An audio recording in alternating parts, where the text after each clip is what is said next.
Hello दोस्तों, स्वागत है आपके अपने YouTube channel BK physics master में। फिर से हाजिर हूँ एक और बहुत ही इम्पोर्टेंट वीडियो के साथ। आशा करता हूँ आपकी तैयारी बहुत बेहतर चल रही होगी और उसी तैयारी को और बेहतर बनाने के लिए एक और बहुत ही महत्वपूर्ण वीडियो लेकर हाजिर हूँ।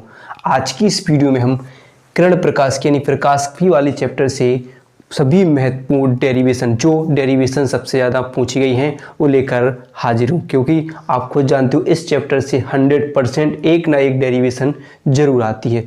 तो बहुत ही महत्वपूर्ण वीडियो है, इसको अंत तक जरूर देख लीजिएगा, क्योंकि इसमें से एक दो डेरिवेशन जरूर आएंगी 3 अंक या 5 अंक की।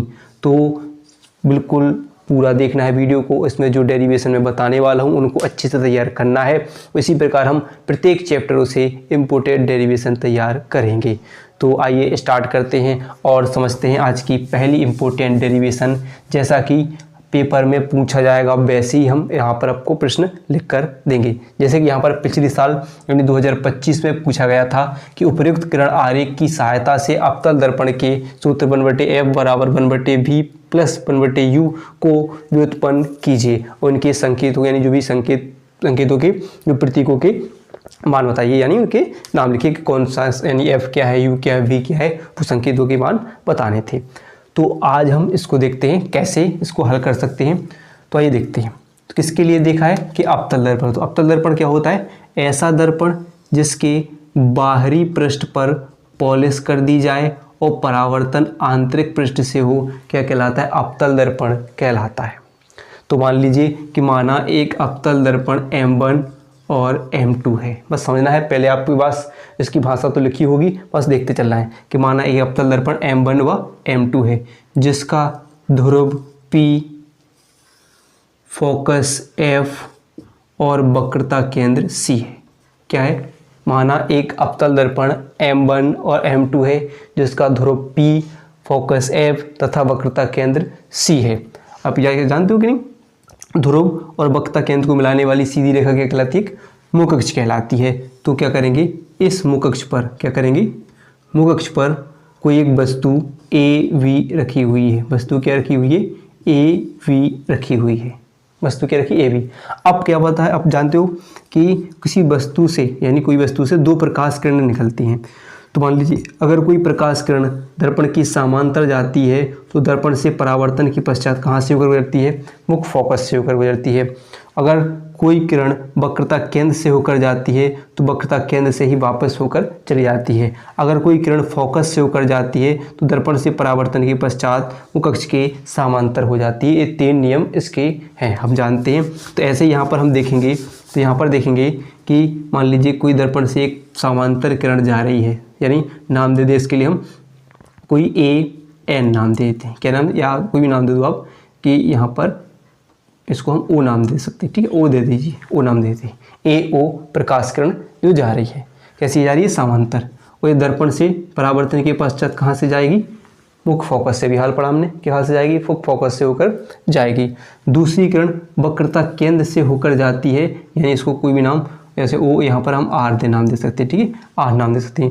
AR जिस जाती है तो ये भी दर्पण से परावर्तन के पश्चात उसी माध्यम में वापस लौट जाती है, यानी पड़ा वक्रता केंद्र से जाने वाली प्रकाश किरण वक्रता केंद्र से ही वापस लौट जाती है। अब जहाँ पर 2 किरणें एक दूसरे को काटती हैं वहाँ पर वस्तु का प्रतिबिंब बनता है। तो मान लीजिए दोनों किरणें वस्तु को दोनों किरणें एक दूसरे को बिंदु A' पर काटती हैं, जो वस्तु AV का वास्तविक उल्टा प्रतिबिंब है। बस इतना हमें इसमें करना होता है। डायग्राम यानी जो इसमें उपयुक्त आरेख यहाँ पर बन चुका है। ठीक है, याद हो जाएगा। अब क्या होता है, कुछ चीज़ें हमें यहाँ पर दूरियां नापनी होती है। तो जितनी भी दूरियां होती हैं वो ध्रुव से नापते हैं। तो ध्रुव से क्या पर ध्रुव से फोकस तक की दूरी को फोकस दूरी कहते हैं, इसे हम F से लिखेंगे। ध्रुव से मुख फोकस तक की दूरी को फोकस दूरी कहते हैं, इसे F से लिखेंगे। यानी P से F तक की दूरी, P से F तक की दूरी कितनी है? F है। ध्रुव से कहाँ पर? प्रतिबिंब। प्रतिबिंब क्या पर बन रहा है हमारा? A' हमारा क्या है? प्रतिबिंब है। तो ध्रुव से प्रतिबिंब तक की दूरी क्या हो जाएगी? V हो जाएगी। यानी P से B' तक की दूरी, B' बराबर कितनी है? V है। अब क्या करें? ध्रुव से वक्रता केंद्र तक की दूरी, तो यहाँ पर वक्रता त्रिज्या यानी R लिखते हैं। तो क्या हो जाएगी? P से C तक की दूरी, P से C तक की दूरी कितनी है? R है। P से B यानी वस्तु तक की दूरी, तो u होती है, वस्तु की दूरी को हम u से लिखते हैं, यानी PB हो जाएगी। PB कितनी है, u है।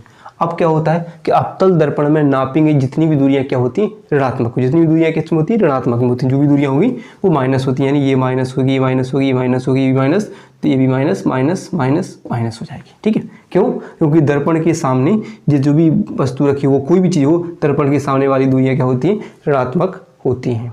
ठीक है, तो इतना आपको बस पता हो जाए तो सही है। फिर हम चलिए अब आगे चलते हैं। तो इतना आप लिख लोगे कि नहीं। अब एक छोटी सी काम कर लें, यहाँ पर हम एक अभिलंब डाल दें। क्या डाल दें? एक अभिलंब डाल दें, ON। क्या डालते हैं? अभिलंब। ध्यान रखना भी जरूरत पड़ेगी इसकी, तो हम लिख रहा वो यहाँ पर एक अभिलंब ON है। बस इतना हो जाएगा, इसको कर लेना है। आइए तो अब देखते हैं, तब देखेंगे, तब त्रिभुज, बस त्रिभुज देखना, ध्यान से देखिए। त्रिभुज क्या देखना? त्रिभुज ABC, त्रिभुज ABC तथा त्रिभुज यहाँ पर देखेंगे A'BC, A'BC। अब देखिए समरूप है। क्या लिखेंगे? समरूप है। क्या है? समरूप। देखिए यहाँ पर देखिए, आप खुद देख सकते हो ABC, और इसी पर देखिए A'BC, दोनों कैसे हैं, कैसे हैं, कैसे हैं? समरूप हैं, समरूप हैं। ऐसे मान लीजिए, इसको हम ऊपर पलट दें तो ये हो जाएगा A', ये हो जाएगा B', ये C बिंदु है, ये हो जाएगा A, और ये B, दोनों क्या हैं? समरूप हैं। और समरूप त्रिभुजों की भुजाओं का अनुपात आपस में क्या होता है? बराबर होता है। यानी समरूप भुजाओं का अनुपात, यानी इसका अगर हम लंब लेंगे AB, तो इसका अनुपात किसके बराबर होगा? A', B' के बराबर हो जाएगा। तो क्या होता है? समरूप त्रिभुजों की जो भुजाओं का अनुपात क्या होता है? आपस में बराबर होता है। तो यहाँ पर हम देखते हैं, तो पहले क्या लेंगे हम? AB। क्या ले लें हम? AB। तो यहाँ पर क्या हो जाएगा? A', B' हो जाएगा। क्या हो जाएगा? A', B' बराबर क्या हो जाएगा? अगर हम क्या ले लें यहाँ पर? BC। क्या ले लें हम?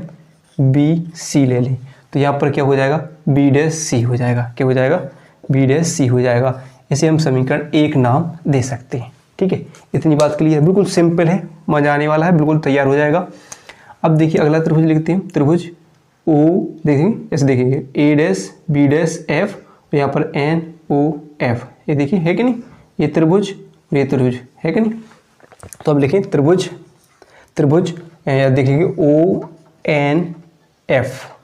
ये ले लें ONF तथा त्रिभुज क्या हो जाएगा? A', B', F समरूप हैं। ये भी क्या है? समरूप हैं। तो इनकी भुजाओं का अनुपात भी बस बराबर होगा। तो पहले क्या लिखें हम? ON। क्या ले लें हम? ON बटे में क्या हो जाएगा? A', ये ऐसे पलट देंगे तो ये भी क्या हो जाएगा? A', B', तो बटे में क्या हो जाएगा? A', B' बराबर क्या हो जाएगा? यहाँ पर देखिए, अब क्या ले लें हम? FN। क्या ले लें हम? FN आधार ले लें, FN क्या हो जाएगा? आधार FN हो जाएगा। तो यहाँ पर क्या होगा? FB' हो जाएगा, FB' हो जाएगा। इतनी बात क्लियर है? समझ में आया कि नहीं कैसे किया हमने? ठीक है, तो आइए अब देखते हैं। अब देखिए, मान लीजिए यहाँ पर आप खुद देखोगे कि जो ON है वो देखिए किसके बराबर दिख रहा है आपके लिए? AB के दिख रहा है कि नहीं? बराबर है कि नहीं? जैसे A लंब इतना, उतनी दूरी पर A है, इतनी दूरी पर A, उतनी दूरी है कि नहीं? बराबर दिख रहा है आपके लिए। तो अगर हम मान लें कि जो ON है वो बराबर किसके है? AB के, तो हम लिखेंगे कि यहाँ पर देखिए कि ON की जगह क्या लिखें हम? ON की जगह क्या लिखें हम? ON की जगह क्या लिखें? AB। तो क्या लिखें? AB बटे A', B' बराबर। अब एक चीज़ और छूट डाली, मान लीजिए दर्पण का द्वारक बहुत छोटा है, तो जो N है वो बिंदु P के करीब आएगा, यानी जहाँ पर N लिखा होगा वहाँ पर हम P लिखेंगे, यानी वो किसके बराबर हो जाएगा? N P के बराबर हो जाएगा। तो यहाँ पर देखिए F है, N की जगह हमें क्या लिखना है? P, तो PF, या ऐसे चाहो PF भी कर सकते हो, या PF कुछ भी, PF लिख सकते हो, बटे में FB' लिख सकते हो। ठीक है, इसे हम समीकरण 2 मान लेते हैं। मान लेते हैं कि नहीं? अब आप देखोगे यहाँ पर कि जो समीकरण 1 और समीकरण 2 से देखिए दायां पक्ष A' और AB बटे A', AB बटे A', बराबर है, तो AB आपस में बराबर होंगे। तो हम लिखेंगे समीकरण 1 व 2 से, तो क्या हो जाएगा, जब जे बराबर है तो ये बराबर, तो क्या हो जाएंगे बी सी बटे में क्या हो जाएगा बी डैश सी बराबर पी एफ बटे में एफ बी डैश हो जाएगा कि नहीं। तो बस अब कुछ नहीं रखा है। अब हम क्या करते हैं, अब जो यहाँ पर हमने मान बनाए हैं वो यहाँ पर रख कर देखते हैं, फिट बैठ जाएं और तो हम रख देते हैं। तो यहाँ पर हमें बी सी, देखो यहाँ पर कहीं आपको बी सी दिख रहा है, नहीं लिखा है, नहीं लिखा है। तो चलिए देखते हैं, अच्छी बात समझते हैं। आप देखिए यहाँ पर सभी दूरियाँ कहाँ से नापी गई हैं, पी से। हमें क्या ज़रूरत है, बी और सी की। तो बीच वाली बिंदु क्या है, बी और सी। तो बीच में क्या है, सी। तो यहाँ पर देखिए पी से सी बी जे है, और बाकी सब भूल जाइए, पी और सी देखिए। तो यहाँ पर हो जाएगा सी और यहाँ पर हो जाएगा बी। अब मान लीजिए अगर हम यहाँ से यहाँ तक की टोटल दूरी माने तो क्या है, पी बी है कि नहीं। टोटल दूरी क्या हो जाएगी, पी बी। एक कब आई होगी, जब हमने क्या जोड़ा होगा, बी और सी, यानी बी सी को जोड़ेंगे और क्या लेंगे, पी सी को जोड़ेंगे। बी सी और पी सी जब ये आपस में जुड़ेंगी तभी तो एक पूरी लाइन बनेगी कि नहीं। तो हमें क्या चाहिए, बी सी, हमें क्या चाहिए, बी सी। तो हम क्या करें, बी सी को हम यहीं पर रहने दें और पी सी को इसके पास पहुँचाएं, यानी पी बी के पास क्या चला जाएगा, पी सी। तो बी सी का मान क्या किसके बराबर आ गया, P B minus P C के बराबर। तो हम बी सी की जगह क्या लिख लें, P B minus P C. अब यहाँ बी डैश सी, तो यहाँ पर बी डैश सी लिखा है, नहीं लिखा है। तो इसको भी वही करें, हम पहले क्या करें, सीधा ध्रुव से दूरी नापेंगे और यहाँ पर क्या चाहिए हमें, बी डैश और सी। तो हमें बी डैश ए है और सी ए है, यहाँ तक की दूरी। तो हमारा लास्ट बिंदु क्या है, सी है, और बीच वाला बिंदु क्या है, बी डैश है। तो हमें वही चीज़ में करनी है कि पूरी दूरी क्या हो जाएगी, पी सी हो जाएगी। पूरी दूरी क्या हो जाएगी, पी सी, और इन दोनों को जोड़ देंगे तो क्या हो जाएगा, सी बी या बी सी लिख सकते हैं, वैसे बी सी लिख सकते हो कि B C plus, sorry B dash है, बी डैश सी प्लस यहाँ पे हो जाएगा पी बी डैश हो जाएगा। क्योंकि हमें क्या चाहिए, बी डैश सी, तो इसको इसके पास पहुँचा दें। तो बी डैश सी बराबर क्या हो जाएगा, पी सी, ये उसकी तरफ जाएंगे तो माइनस पी बी डैश। तो बी डैश सी का मान क्या आ गया, P C minus P B dash बराबर। अब यहाँ पर देखिए पी एफ, तो पी एफ का मान हमें दे रहे हैं कितना है, माइनस के एफ। तो यहाँ पर इसका हम माइनस के एफ मान रख देंगे। अब हमें क्या चाहिए, एफ बी डैश। तो एफ बी डैश है, नहीं है, ये भी नहीं है। तो भाई दो काम करो इसमें कि ध्रुव से हमें क्या चाहिए, एफ और बी डैश। तो बीच में क्या चाहिए, एफ, और ये क्या है, बी डैश। तो सबसे लास्ट बिंदु क्या है, बी डैश है, बीच का बिंदु क्या है, एफ। तो पूरी दूरी यहाँ से पी बी डैश बराबर क्या हो जाएगा, जो आपका हो जाएगा क्या, बी डैश एफ। हमें क्या चाहिए, वह एफ बी डैश है, तो ऐसे कर लीजिए F B dash plus P F हो जाएगा। तो हमें एफ बी डैश चाहिए, तो एफ बी डैश बराबर होगा, ये इसके पास आ जाएंगे तो पी बी डैश माइनस के पी एफ हो जाएंगे, हो जाएगी नहीं। तो पी बी डैश यानी कि हमें एफ बी डैश का मान क्या मिला, हमें क्या मिला, P B dash minus P F मिल गया कि नहीं। बस ये हो जाता हमारा काम, हमें यहाँ पर इतना रख लेना है। तो इसको थोड़ा साफ कर लें, ठीक है। तो इतनी बात ही आपको समझाई, तो इसको हम साफ करते हैं, ठीक है। तो वीडियो पसंद आ रही है तो देखो लाइक जरूर कीजिएगा, भाई को सपोर्ट कीजिएगा, ठीक है। आपको बेहतर करके दूंगा।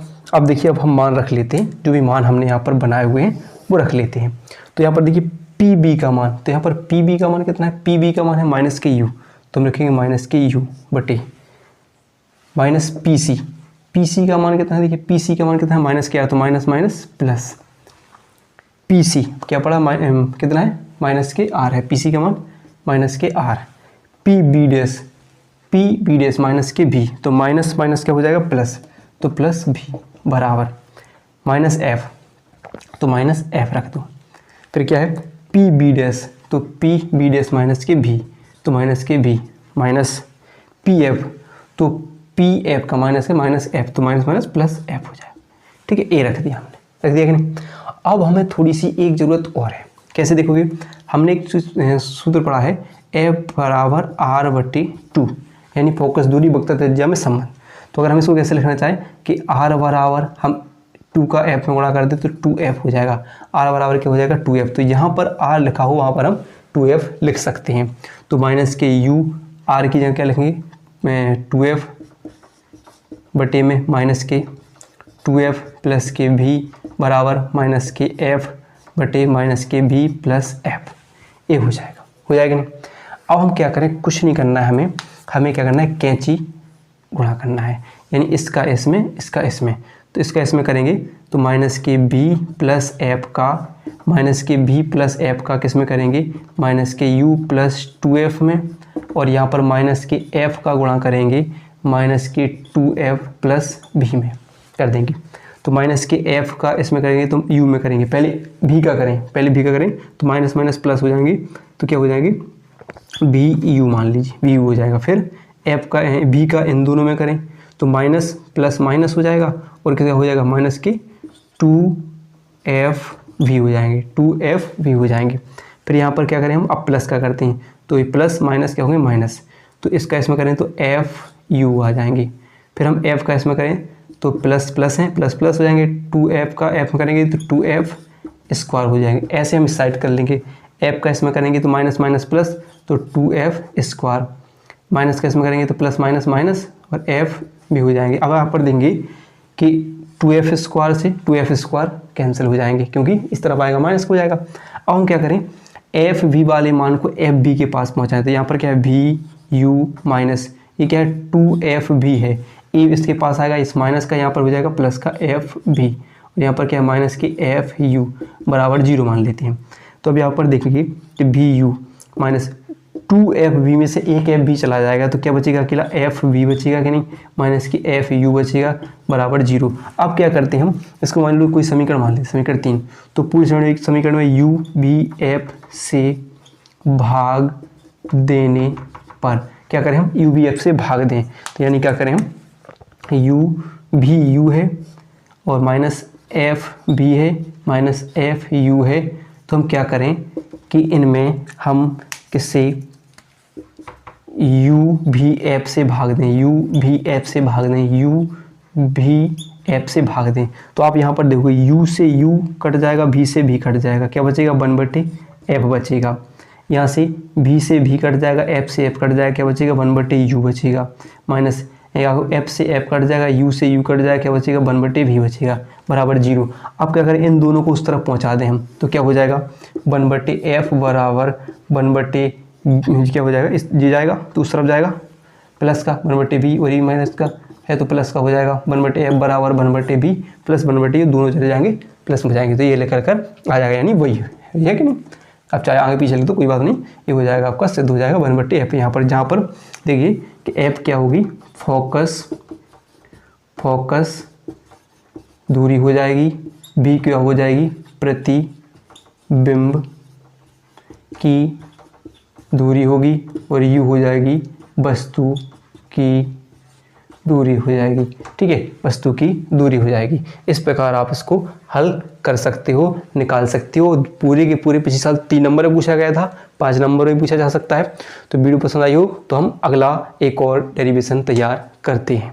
चलिए तो अब देख लेते हैं अगला बहुत ही महत्वपूर्ण प्रश्न, और ये पहले वाले से सबसे ज़्यादा महत्वपूर्ण प्रश्न है, उससे बहुत महत्वपूर्ण है, और ये आप गारंटी ले लीजिए इस 100% आपके पेपर में आएगा, और हर साल पूछा जा रहा है, हर एक सेट में पूछा जा रहा है।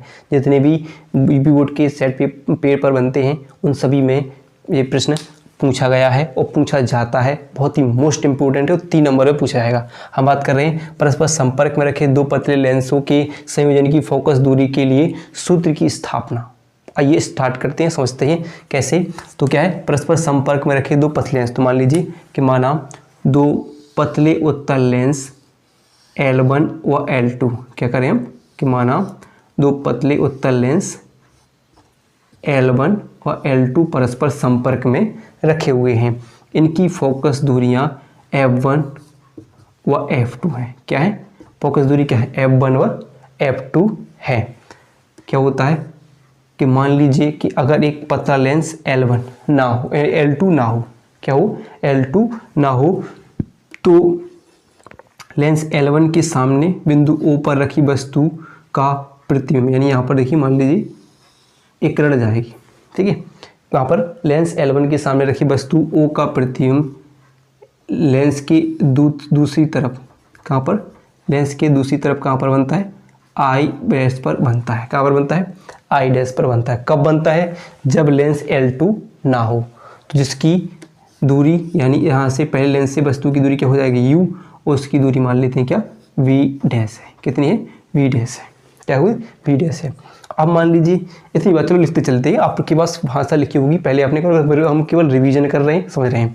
तो कह रहे हैं पहले क्या लिखेंगे, तब लेंसों के सूत्र से, तो लेंस का सूत्र क्या पढ़ा हमने, 1/f बराबर 1/f बराबर 1/v माइनस के 1/u होता है कि नहीं, 1/f बराबर 1/v माइनस के 1/u होता है। तो हमने कहा पहले लेंस की बात कर रहे हैं हम, तो पहले लेंस के लिए फोकस दूरी क्या है, 1/f1, प्रतिबिंब की दूरी क्या है, v डैश है, माइनस वस्तु की दूरी क्या है, u है, तो इसी u है, इसे हम समीकरण 1 मान लेते हैं। अब देखिए जब लेंस L2 उपस्थित हो तो जो I डैश है वो लेंस L2 के लिए आभासी वस्तु का कार्य करता है, जिसका प्रतिबिंब उसी के सामने I पर बनता है। कहाँ पर बनता है, I पर बनता है। तो जिसकी लेंस से दूसरे लेंस से प्रतिबिंब की दूरी कितनी हो जाएगी, v हो जाएगी। कितनी हो जाएगी, v हो जाएगी। और वस्तु की दूरी क्या होगी, मान लीजिए v डैश वही हो जाएगी, v डैश मान लेते हैं।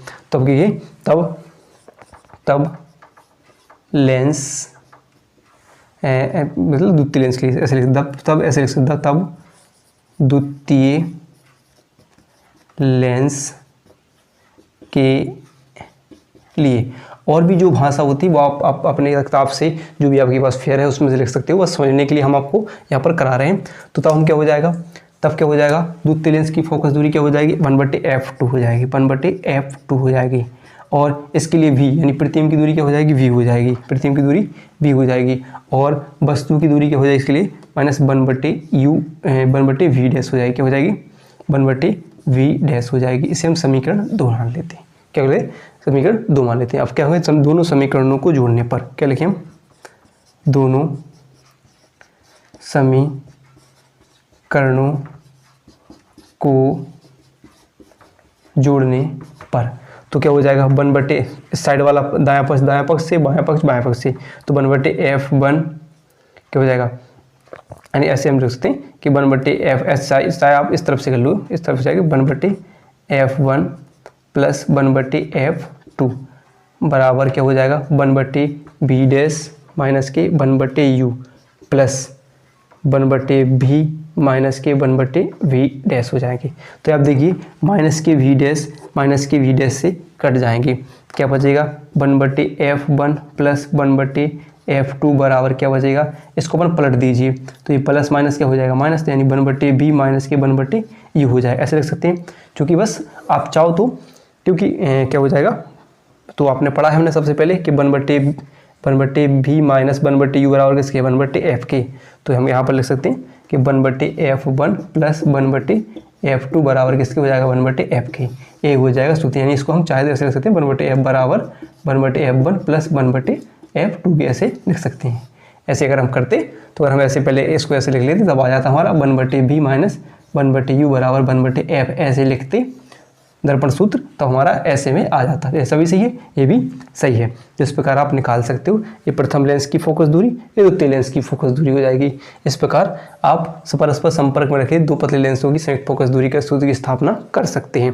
अब हम एक और बहुत ही इंपॉर्टेंट डेरिवेशन करेंगे जो इससे भी इम्पोर्टेंट है, उसको जरूर करना है। लेंस मेकर का सूत्र, यानी पतले लेंस के लिए अपवर्तन का सूत्र सबसे ज़्यादा पूछे जाने वाली डेरिवेशन है इस चैप्टर की। तो आइए उसको भी हम सॉल्व कर लेते हैं। तो आइए देख लेते हैं इस चैप्टर की सबसे महत्वपूर्ण डेरिवेशन, जो कि है पतले लेंसों के लिए लेंस मेकर का सूत्र या पतले लेंस के लिए अपवर्तन का सूत्र। यानी हमें निर्धारण करना है 1/f बराबर n-1 1/r1 माइनस 1/r2, इसको हमें सिद्ध करना है। तो आइए हम इसको देख लेते हैं। तो क्या है पतले लेंस के लिए लेंस मेकर का सूत्र देखेंगे।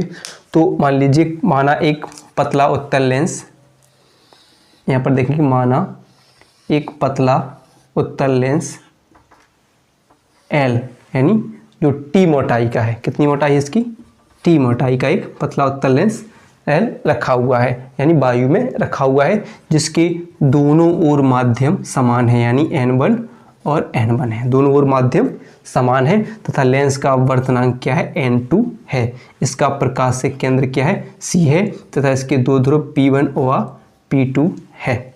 बस, तथा इस लेंस की वक्रता त्रिज्याएं R1 व R2 है। लेंस की वक्रता त्रिज्याएं क्या है, R1 व R2 है। बस इतनी सी बात है।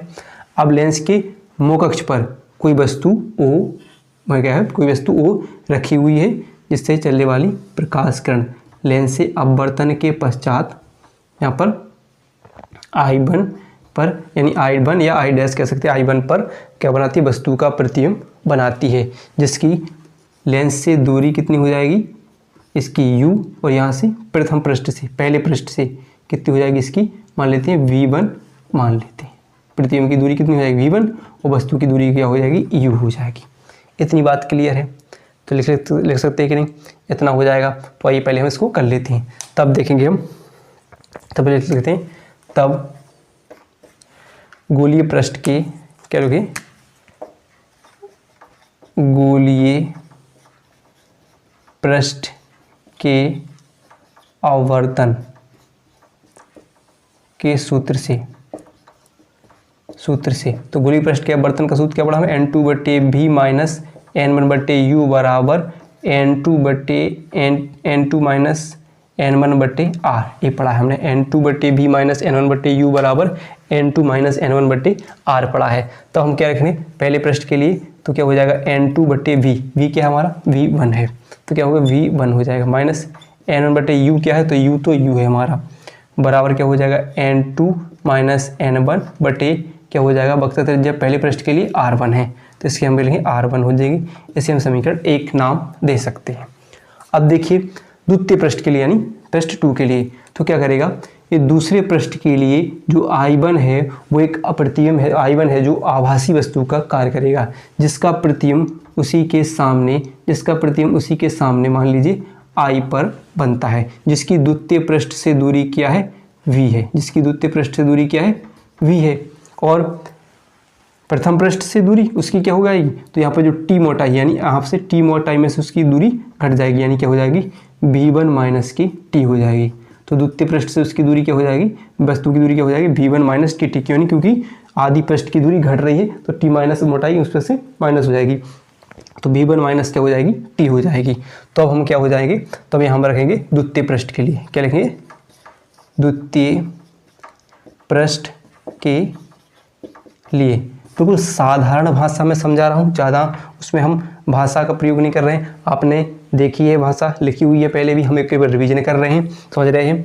तो देखिए पहले भी मैं इसको करा चुका हूँ। अब देखिए अब क्या हो रहा है कि जो प्रकाश किरण है वो माध्यम N2 से N1 की ओर जा रही है, यानी जहाँ पर हमारा N1 लिखा होगा वहाँ पर हम N2 लिखेंगे, जहाँ N2 लिखा होगा वहाँ पर हम N1 लिखेंगे। तो आइए देखते हैं।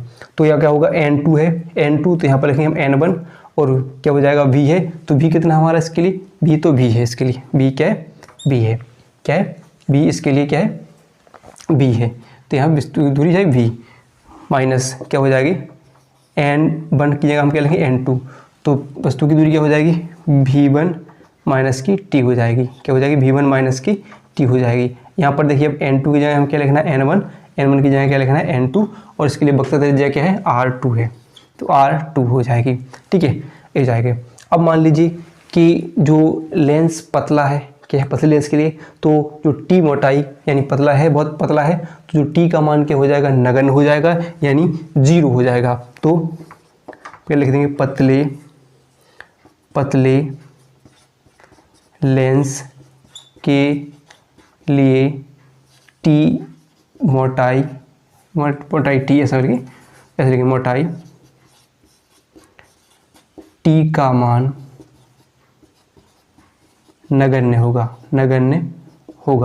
तब क्या हो जाएगा, N1 बटे V माइनस N2 बटे क्या बचेगा, केवल V1 बचेगा, T मोटाई को घटा देंगे, तो यहाँ पर क्या होगा N1 माइनस N2 बटे R2, इसे हम समीकरण 2 नाम दे देंगे। क्लियर है, इतना हो जाएगा, ठीक है। तो हम क्या लिखेंगे, समीकरण 1 व 2 का योग करने पर, समीकरण 1 व 2 का योग करने पर तो क्या हो जाएगा, आइए देख लेते हैं।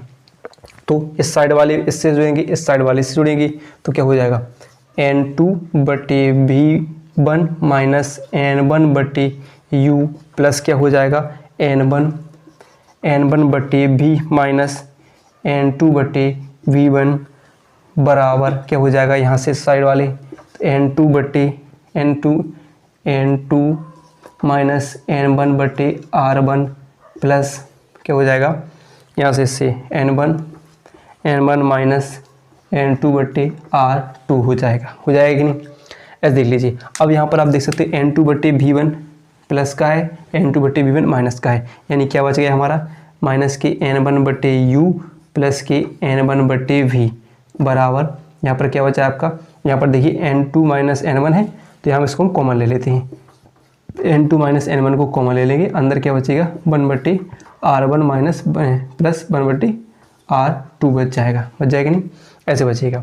ठीक है, वही तो है। आप ऐसे आगे पलट के आगे पीछे पलट लीजिए, तो लेकिन आप थोड़ा ऐसा कर लीजिए कि जो आप क्या हो जाएगा प्लस है जो आगे आएगा, ये क्या है N2 प्लस का है, ये आगे आएगा तो इसको क्या कर देगा माइनस कर देगा। ठीक है, ऐसे माइनस कर देगा तो हम क्या हो जाएगा इसको माइनस करें N2/V N1 माइनस ये हो जाएगा। ठीक है, तो यहाँ पर देखिए अब हम क्या कर लें, यहाँ पर ऐसे कॉमन ले लें। ठीक है, क्या कॉमन ले लें, इसमें N1 कॉमन ले लें, तो इसको हम थोड़ा पलट के लिख देते हैं। ये क्या हो जाएगा, ये पलट के लिख लेंगे इस तरफ, तो ये क्या हो जाएगा N1/V, ये माइनस का है तो यहाँ पर क्या सॉरी N1 को हमने कॉमन ले लिया, तो यहाँ पर क्या होगा 1/V, और ये उस तरफ लिख देंगे तो माइनस का है तो यहाँ पर माइनस 1/U हो जाएगा, ऐसे हो जाएगा। ठीक है, N1 को हमने क्या ले लिया कॉमन, और केवल हमने इसको पीछे लिख दिया, इसको आगे प्लस का है तो यहाँ आ गया, माइनस का है बीच में आ गया, N1 को हमने ले लिया कॉमन।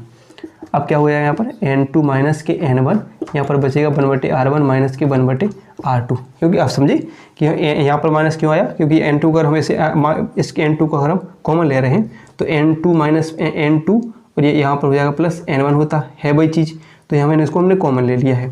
ठीक है, ऐसे आप समझ लेना है बस आपको। फिर क्या करें 1/V माइनस 1/U बराबर क्या बचेगा, अब ये N1 इन दोनों के नीचे पहुँचा, यानी क्या बचेगा N2/N1 होगा और N1 माइनस N1/N1 भी होगा, ये सब दोनों के नीचे जाएगा। यहाँ पर इसको हम ऐसे लिख देते हैं 1/R1 माइनस 1/R2, N1 से N1 कटेगा, यानी 1/V माइनस 1/U बराबर क्या बचेगा N2 माइनस N1 बराबर क्या बचेगा 1 बचेगा, माइनस 1 बचेगा, यहाँ पर 1/R1 माइनस 1/R2 बच जाएगा कि नहीं। क्योंकि हम यहाँ पर थोड़ा साफ कर लें थोड़ा, फिर हम इसको यहाँ पर लिख देते हैं। ठीक है, इसकी जरूरत नहीं है हमें। ठीक है, ऐसे हो जाएगा। तो यहाँ पर क्या बचेगा आपका, देखिए जो क्या बचेगा, अब अपने एक चीज़ पढ़ा होगा हमने पहले पढ़ चुके 1/V माइनस 1/U बराबर किसके होता है 1/F की, तो किसका होगा 1/F हो जाएगा। अब ने क्या पढ़ा है, एक चीज़ है कि N2/N1 किसके बराबर होगा N2/N1, तो ये N के बराबर, ऐसे मान लेते हैं माध्यम 1 के सापेक्ष माध्यम 2 का अपवर्तनांक, माध्यम 1 के सापेक्ष माध्यम 2 का अपवर्तनांक, तो इसको चाहे आप हम एक क्या करते हैं N2/N1 माध्यम 1 के सापेक्ष माध्यम 2 का अपवर्तनांक, या तो इसको ऐसे लिख दें या केवल आप N मान सकते हैं। तो हम क्या हो जाएगा यहाँ पर N लिख देंगे माइनस के N1 1/, यहाँ पर क्या हो जाएगा 1/R1 माइनस 1/R2 हो जाएगा। ये बन जाएगा हमारा पतले लेंस के लिए बर्तन का सूत्र या लेंस मेकर का सूत्र। तो आइए एक और देख लेते हैं। वीडियो पसंद आ रही हो तो लाइक जरूर कीजिएगा, भाई को सपोर्ट करना है। देखो भाई मेहनत कर रहा हूँ आपके लिए, सपोर्ट जरूर कीजिएगा। तो आइए एक और देखते हैं। चलिए तो देख लेते हैं एक और 5 अंक वाला बहुत ही महत्वपूर्ण प्रश्न है, जो कि है किसी प्रिज्म के लिए उसके पदार्थ के अपवर्तनांक का व्यंजक न्यूनतम विचलन की स्थिति में ज्ञात कीजिए। यानी आपको निकालने के लिए बोल दिया जाएगा n बराबर sine a plus delta m/2 sine a/2। ये सिद्ध करने के लिए पेपर में आ जाता है और बहुत बार पूछा भी गया है। तो आइए इसको हम सिद्ध कर लेते हैं। तो आइए कैसे करते हैं समझते हैं। तो बहुत ही महत्वपूर्ण है 5 अंक का। तो मान लीजिए प्रिज्म की बात कर रहे हैं, तो पहले हम प्रिज्म ही मान लेते कि माना एक प्रिज्म ABC है। माना एक प्रिज्म क्या है ABC है, जहाँ A क्या है एक अपवर्तक कोण है। क्या है अपवर्तक कोण है। ये क्या है अपने आप में एक अपवर्तक कोण है, जिसके 2 अपवर्तक पृष्ठ AB और AC हैं। 2 क्या है अपवर्तक पृष्ठ AB और AC हैं।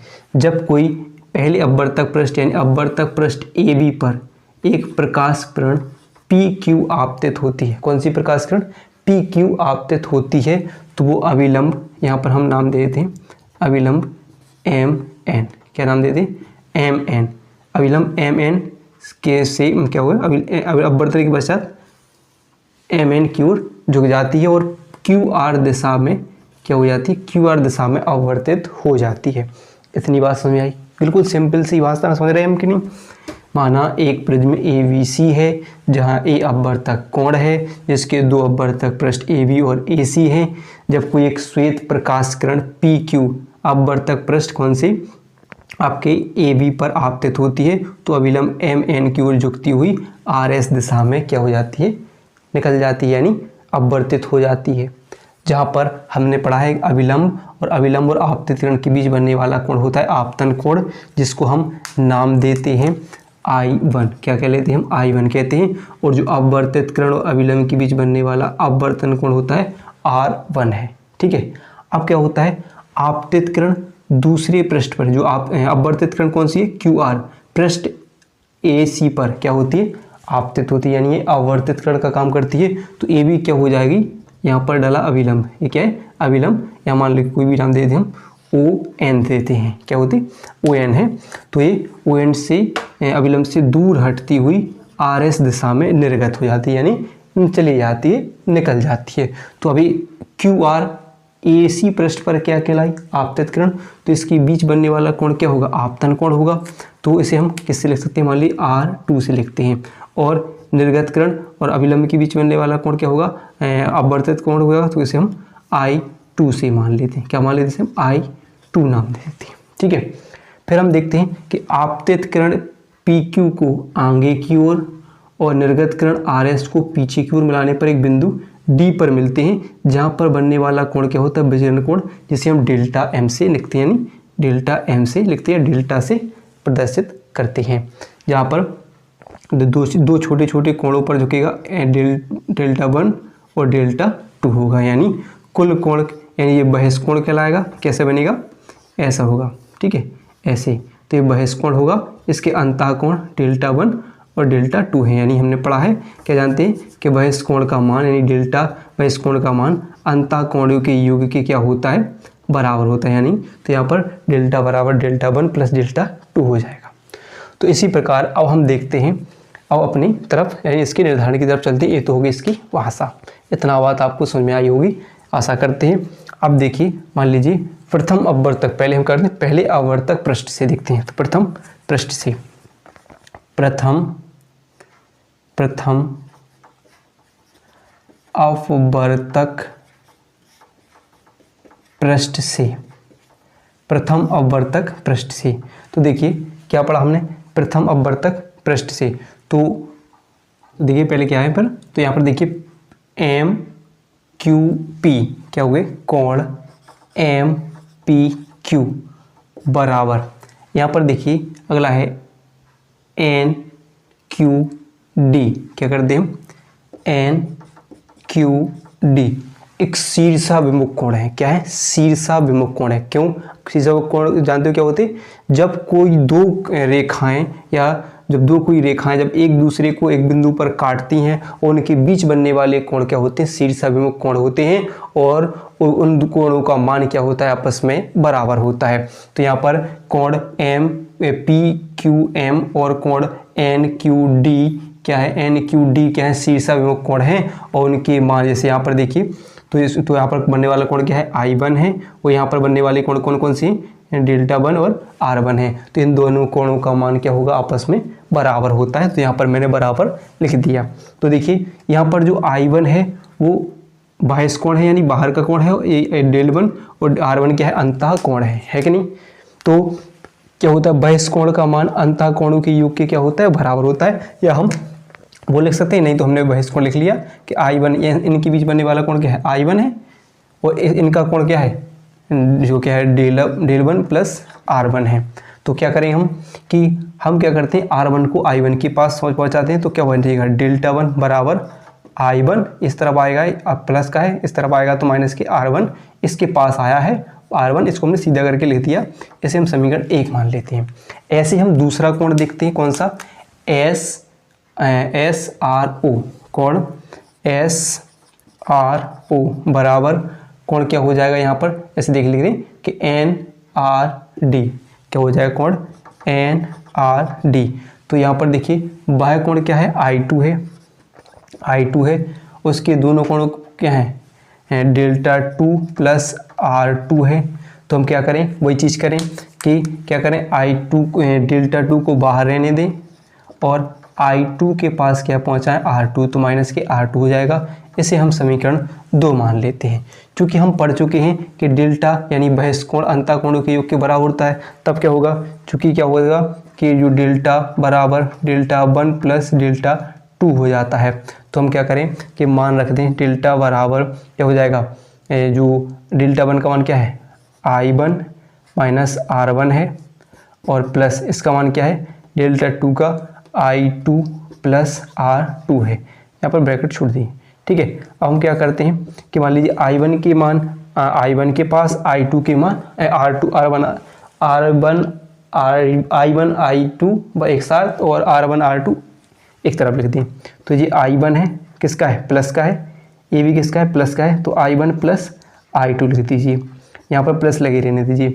यहाँ पर क्या हो जाएगा, जिस इसकी तरफ जाएगा तो क्या हो जाएगा कि जो R1 है, ये क्या होगा R1, इसको यहाँ पर क्या करें, माइनस का है तो माइनस कर दीजिए, R1 माइनस प्लस R2 कर दीजिए। ये माइनस का गुणा करेंगे, देखो जो R1 किसका है, माइनस का है, और जी कौन सा है, माइनस का है, तो दोनों वही हो जाएंगे नहीं, इसका हम गुणा कर देंगे तो दोनों उसमें माइनस हो जाएंगे। तो इसे हम समीकरण 3 नाम दे सकते हैं, ठीक है, समीकरण 3 नाम दे देते हैं। अब देखिए बस यहाँ से एक खेल शुरू होता है चतुर्भुज और त्रिभुज का। अब यहाँ पर देखिए एक चतुर्भुज कौन कौन सा, देखिए आप N ऐसे लिख सकते हैं, AQNR, ये अंदर वाला, ठीक है। तो ऐसे लिख दिया चतुर्भुज AQNR से। तो देखिए, तो चतुर्भुज का पहला कोण क्या है, A, तो कोण A प्लस फिर कोण क्या है, कोण Q है, प्लस कोण फिर क्या है, RN है, फिर क्या है, प्लस कोण R है, बराबर चतुर्भुज के चारों कोणों का मान होता है 360 अंश। कितना होता है, 360 अंश होता है। तो आइए देखते हैं, मान रखते हैं हमने क्या पढ़ा, ए क्या है, खुद में एक प्रिज्म कोण है, एक अपवर्तक कोण है, तो ए का मान क्या होगा, ए हो जाएगा, प्लस क्यू। अब क्यू क्या है, अविलंब पर बने कोण कितने अंश का होता है, 90 अंश का। तो क्यू क्या है, अविलंब पर बनने वाला कोण कितना होगा, 90 अंश का। तो कितना हो जाएगा, 90 अंश, ठीक है, प्लस एन क्या है, नहीं दिया है तो हम ऐसे लिख दीजिए, एन लिखे रहने दीजिए, प्लस आर भी क्या है, एक अविलंब पर बनने वाला कोण है, तो ये भी कितने अंश का होगा, 90 अंश का, बराबर कितने हो जाएंगे, 360, ठीक है। तो अगर हम 90 को जोड़ें तो कितने हो जाएंगे, 180, यानी ए प्लस 180 प्लस कोण एन बराबर 360। 180 से 360 कटेंगे तो क्या हो जाएगा, कोण एन ऐसे लिख दिए, कोण एन प्लस ए बराबर 180। हम क्या करें, इसको उस तरफ पहुंचा दें, यानी कोण एन बराबर करें 180 माइनस क्या हो जाएंगे, ए को उस तरफ पहुंचाएंगे तो माइनस के, तो इसे हम ए हो जाएंगे, जिससे हम समीकरण 4 मान लेते हैं, ठीक है। अब देखिए चतुर्भुज के बाद आते हैं हम त्रिभुज तक। त्रिभुज अब ये देखिए एन क्यू आर से, किससे, त्रिभुज एन क्यू आर से।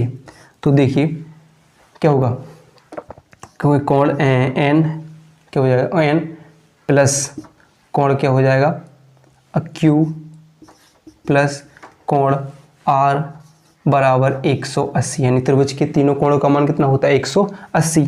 तो कोण एन हमें वैसे हम देखेंगे तो हमें दिया है, कितना दे रहे हैं हमें, 180 ए, तो हम लिख दिए 180 माइनस के ए प्लस क्यू का मान हमने बताया था कितना होता है, हल बताया था हमने कि क्यू का मान कितना दे रहे हैं। यहाँ पर देखिए, यहाँ पर दिया हुआ है इसका, तो R1 और R2 है, तो इसका मान R1 है, इसका मान R2 है, बराबर 180 मान लेते हैं, ठीक है।